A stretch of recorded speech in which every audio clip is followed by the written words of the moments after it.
Thank you so much for having me today. I'm so excited to share my story with all of you and to really hopefully resonate with a lot of the people listening today.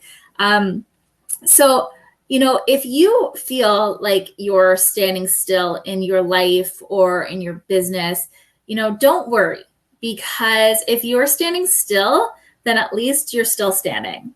I really want to be here to help you take back your power after overcoming hardship. Like Lisa said, I'm Shannon Ferguson. I'm the co-founder and CEO of FanSaves. And before I founded my company, my life got a little turned upside down. Before I get into it, I really want you to think about, if you've ever felt like your life or your business is moving at a slower pace than you expected it to. I know this hit people really hard during the pandemic when almost all of us were forced to stand still at some point. So, if you've ever felt like the tortoise in the fable, the tortoise and the hare, this is really for you. Even if not, I really think you could take a lot away from this today, because I want you guys to know that, if you feel this way, you're not alone. If you're not constantly making big moves, if you're not making millions of dollars in your business right off the bat, if you're not married yet or having kids or getting engaged like everyone on social media at a particular moment in time, none of these things make you a failure. Being like the tortoise doesn't mean you're falling behind. Sometimes slow and steady is really the only way to win this race that we call life. Sometimes standing at all is the best you can do on any given day. Sometimes getting out of bed at all, or putting food in your body, or having only one Zoom meeting, or completing one or two business tasks. I'm not here to tell you that you should only just aspire to get out of bed in the morning, but on those days that you can very easily lie down and give up, if you get through those days, you're still doing okay. Remember that you're still standing. Now, I always had a very linear life growing up. I was always on the go as a teenager and as a kid. I graduated high school on time. I graduated university on time. I started my career in marketing on time. I even got married on time. I was doing everything right. I was living this linear life. And a lot of that was because of my strong upbringing. My linear life can really be attributed to my mom. She was a single mom. I myself am an only child. And, she always wanted to ensure that I had a better life than her modest upbringing. She was an entrepreneur herself. And from a young age, I really learned the value of hard work and of never giving up. My mom and I have this bond that can never be broken. And I'm so glad she passed on her kindness to me and her strength and her perseverance. My mom really taught me that, you can dream big, but, sometimes things take time. Sometimes the most we can do is take things one day at a time. And boy, was I going to need to heed that advice.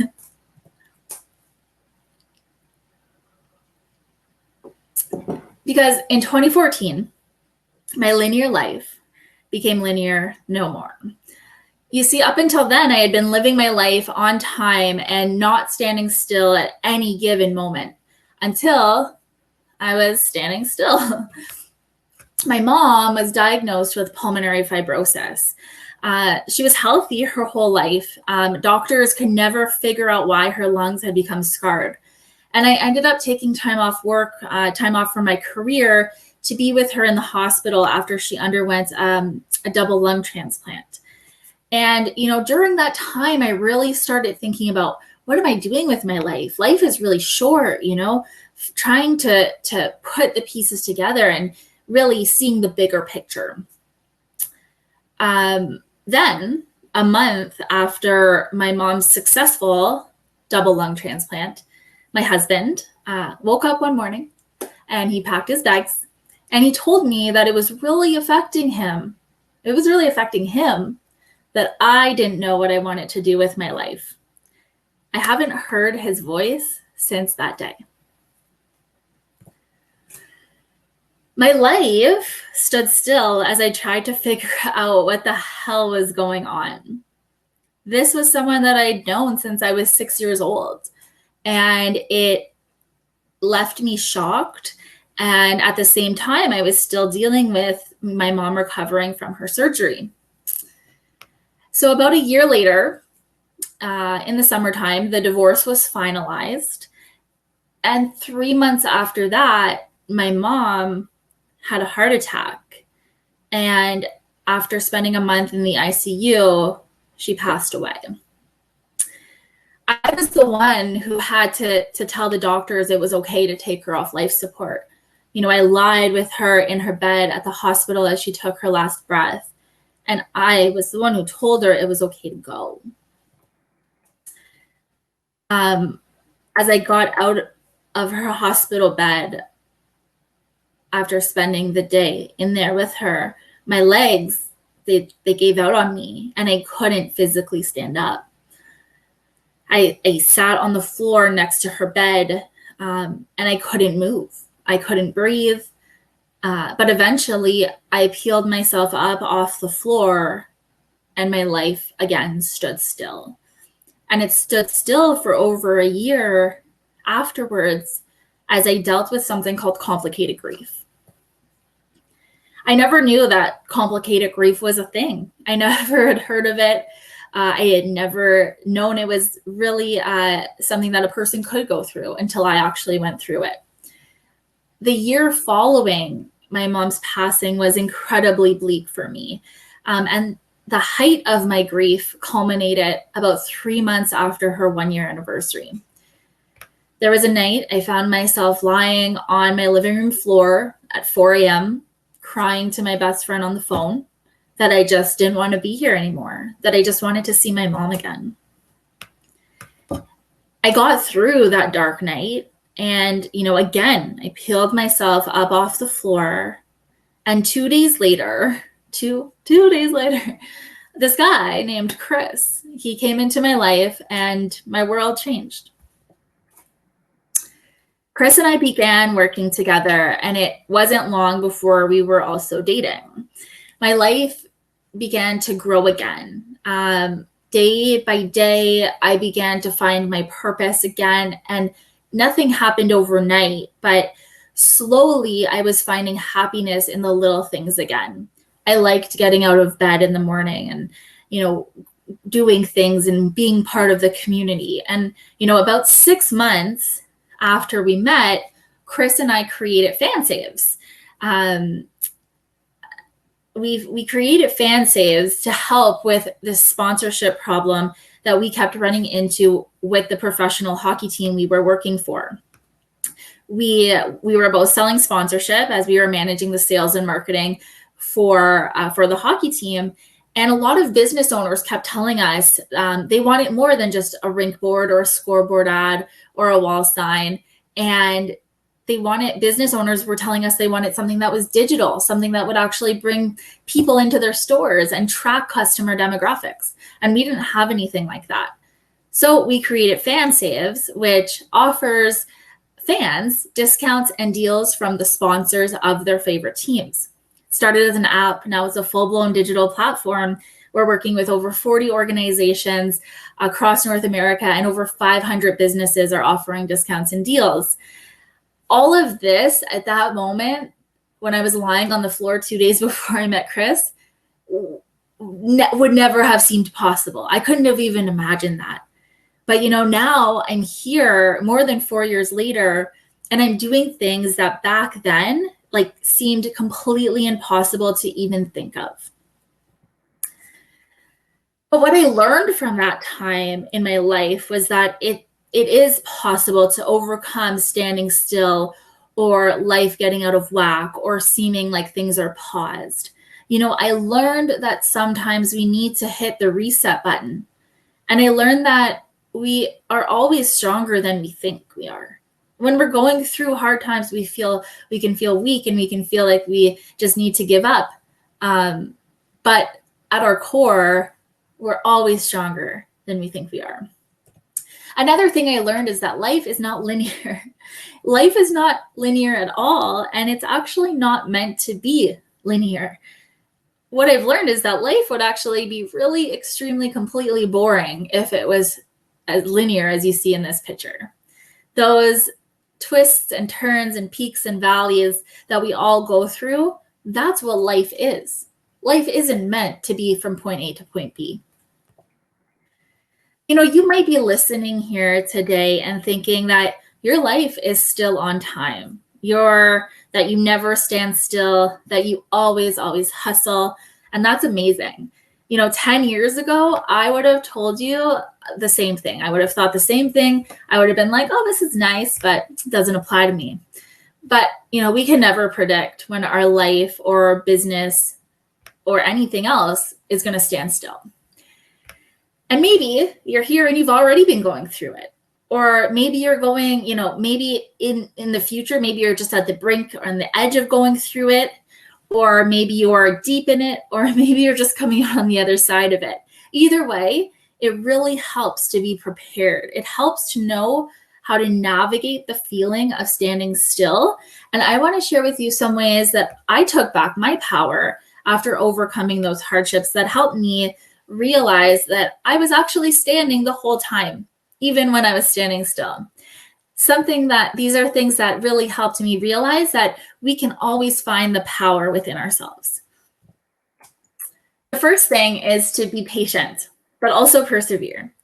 Now, I'm a decently patient person, but when I'm working really hard, I want to see the results like sooner rather than later. And I think a lot of people are like that.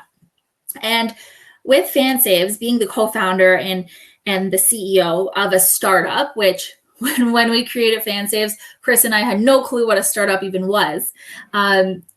We thought right from the beginning, that we would be millionaires in a year and that we would be working with major league teams right away. And when that didn't happen, it would have been really easy to give up and to throw in the towel. But we didn't. And it's been 4 years now, and we're finally getting to that point that we thought we'd be at right away. But had we given up, we never would have got to where we are. We never would have been, exploring pilots and talking and working with major league teams like we are today. I think it's so important to not give up and to be patient. There's Napoleon Hill's book, Think and Grow Rich, he talks about 3 feet from gold, about a man who, found gold and bought a gold mine and was digging for gold, and eventually it ran dry. And he was so certain that it was on this path. And he ended up selling the gold mine to a business person. And that person realized that the earth had just shifted a bit. And he dug 3 feet from where the former person was digging, and that's where all the gold was. So oftentimes on the days when Chris and I could easily give up, we remind ourselves that we are 3 feet from gold. Gold is right around the corner. We just need to keep digging and maybe figure out a way to adjust our course. Being patient is something that babies are really good at. So at one point in all of our lives, we were babies and we had to learn how to walk. And if you watch a baby today, if you watch it walk, it's really funny. It tries and it falls and it tries and it falls. But imagine if babies were just like, oh, I can't do it. I'm just never going to walk. Like, no, the baby keeps trying because it trusts the process. It is innately built into us as human beings to keep going, to not give up. And I think it's so important to remember that you need to crawl, then walk, then run. So many people, and especially me, I want to start and I want to run right away. I want to get there. I want to be like running a marathon.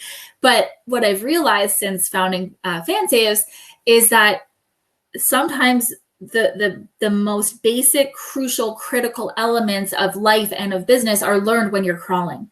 And then the bigger step is to walk. And when we take ourselves back there and have that patience to go through the process and trust the process, then we're actually going to be able to run faster in the long run.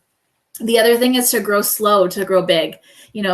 Sometimes the slower you grow and getting your processes and getting things in place, when those things happen, that's how you can grow big. Instead of just going right into it, thinking you're going to grow big right away, that's not usually how it happens. And what we've really learned is that most businesses are a 10-year overnight success. The other thing is to accept change. So this is also a big thing. Being in, we're in the tech space, and Chris and I are non-technical co-founders. So we've had to, definitely accept a lot of change that's come across our path. That from the beginning, if you looked at our first app, it was completely different than it looks today. Had almost a different offering than it has today. So for us, we've really had to accept that change so that we can get to the next step. And I love to, compare this to when a caterpillar is becoming a butterfly. When that caterpillar is, transitioning and it's in its cocoon, it's probably thinking, what the hell is going on? But it accepts the changes and it comes out on the other side as a beautiful butterfly. And, what I've learned is that changing course doesn't mean you're giving up. Even if these changes are negative, they can often do lead to the most positive outcomes. And, understanding that there is always a bigger picture and trusting that everything happens for a reason. I think that's something that a lot of people struggle with is wondering why this is happening. Why me? Why me? Why me? Why is this so bad? We just went through something with our business where we were supposed to be in the States and we couldn't leave the country because there was a mix up with our COVID tests. This happened last minute. And it was very, very frustrating. But in that same moment, Chris and I looked at each other and we said, everything happens for a reason. We can't be mad. We can't change this. We can't dwell on it. What can we do this week to make sure that we're still being successful? And I think it's that mindset that has really allowed us to grow and to propel our business forward, recognizing and realizing that when things go bad, it could actually be leading you to something better. So accepting change is always such a big part of not just running a business, but also just living your life to the fullest, to its fullest possibility.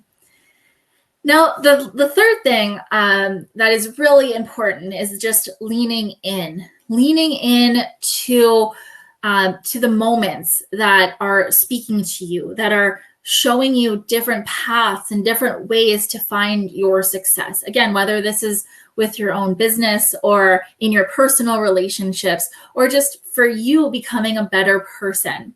This is so important. And, things move fast these days. Things being digital, social media, there's a lot of buzz and a lot of different things coming at us all the time. And people aren't taking enough time to be quiet and to be with their own thoughts and to understand who they are in those quiet moments. I think it's so important to let go of the idea of perfection, especially. This is hard for a lot of us. This is hard for me. I now remind myself done is better than perfect, because oftentimes I like to get things done perfect, and then I'm creating stress in my life that doesn't need to be there. So, really giving yourself grace and allowing yourself to fall from grace, or allowing yourself to pat yourself on the back when you do succeed at something. And using time when you are standing still, when life is, has come to a halt, or things are paused, or you're not sure where your next step in life is going to be, use this time to really re-energize and tap into your creativity.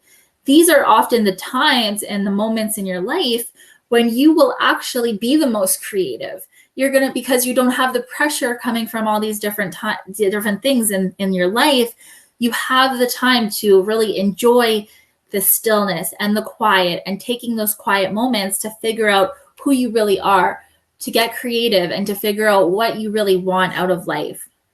You know, I think the biggest thing as well when you are standing still and going through a hard time is to continue to have a vision or create a new one. Then lean into this vision, lean into this this thing, that whatever it is in your mind that you've created, lean into it and really figure out if this is the path that you want to be on and start working towards it every day. Again, going back to my other point, you don't need to start and run with it right away. Like, you can start, being creative, thinking of different thoughts, putting a plan together, and then actually executing that plan. It's just really important when you are going through a hard time or a big change or something like a pandemic to actually do something during those times where you are learning, where you are bettering yourself, where you are becoming the best version of who you are meant to be. It's really, it really comes down to the fact that, like, you can choose to not be standing. You can choose to lie down and you can choose to give up. That choice is always going to be yours. But then what?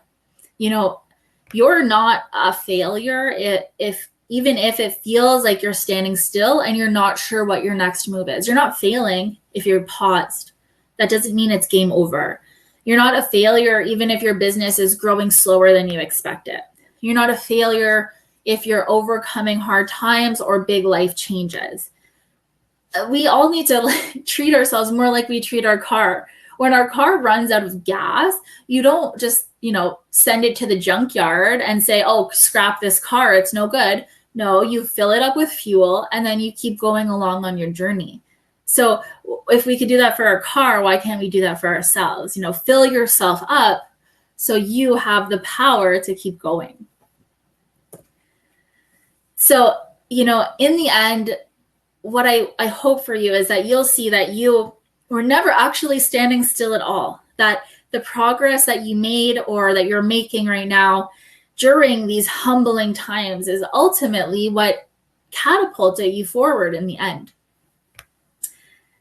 My mom always said, take everything one day at a time and trust in yourself no matter what. She will always, always be alive in my words, in my actions, in my hope for the future, reminding me to keep going. And now, even on the hard days in my life or with fan saves, I remind myself that I need to be patient, that I need to accept the changes that are being thrown at me, and that I need to lean in. And I really hope that these tips can help you take back your power. And, in the end, I want you to remember that even if you're standing still, remember that you are still standing. Thank you so much. I really hope that we can connect. Follow me on Instagram, Twitter, connect with me on LinkedIn. If I can be of any help or any service to you, if you've went through anything similar or are dealing with it right now, complicated grief or starting a business or being a woman in tech, reach out to me, send me an email, check out my website, and I would just love to stay in touch. And just a quick note, it's shannonferguson.ca, not .com. Everyone makes mistakes, and I just noticed that one. So thank you so much. I look forward to connecting with you all.